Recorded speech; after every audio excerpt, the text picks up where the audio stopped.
HDFC bank இது மாதிரி பெரிய பெரிய பேங்க் பார்த்தீங்கன்னா அதில் கூட ப்ரொமோட்டரே கிடையாது.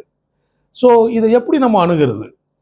ஸோ பெரிய கம்பெனி இந்த சென்செக்ஸ் நிஃப்டியில் நீங்கள் கவலைப்பட வேண்டியதே இல்லை. ப்ரொமோட்டர் இருக்கிறாங்களா இல்லையான்னு கவலைப்பட வேண்டியதில்லை. ஏன்னா எல்லாமே இன்ஸ்டியூஷனல் ஹோல்டிங் இருக்கும் ஜாஸ்தியாக.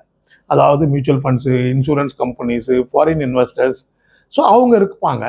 ஸோ அவங்க எல்லாம் அதை வாட்ச் பண்ணிட்டு இருப்பாங்க. கவர்னன்ஸ் இஷ்யூ எல்லாம் சும்மா இருக்க மாட்டாங்க. ஏதாவது பெரிய பிரச்சனை நடந்ததுன்னா சும்மா இருக்க மாட்டாங்க. அதனால் ஒரு பெரிய இன்ஸ்டியூஷனில் நீங்கள் ரொம்ப கவலைப்பட வேண்டிய அவசியம் இல்லை. ப்ரொமோட்டர் ஸ்டேக்கு 50% இருக்கா, 75 இருக்கா, இல்லை ஜீரோவான்னு கவலைப்பட வேண்டியதில்லை. அதே நேரத்தில் ஸ்மால் அண்ட் மிட் கேப்பில் தான் ரொம்ப ஜாக்கிரதையாக இருக்கணும். ஸோ நான் சொன்ன மாதிரி இப்போ சில பேங்க்ஸ்லாம் இருக்குது. பட் அதெல்லாம் பார்த்தீங்கன்னா 100 வருஷமாக பிஸ்னஸ் நல்லா க்ரோ ஆகிருக்கு. எந்தவித கம்ப்ளைண்ட்டு, எந்தவித கவர்னன்ஸ் இஷ்யூ கிடையாது. நல்ல ரிவார்ட் பண்ணியிருக்காங்க போனஸு, டிவிடெண்ட் எல்லாம். ஸோ அப்போது நீங்கள் ஸ்மால் அண்ட் மிட் கேப்பில் ஜாக்கிரதையாக இருக்கணும். ஸோ ப்ரொமோட்டர் ஸ்டேக்கு 0 இல்லை வெறும் 2%, 4%, 10% தான் இருக்குதுன்னா நீங்கள் என்னெல்லாம் பார்க்கலாம்?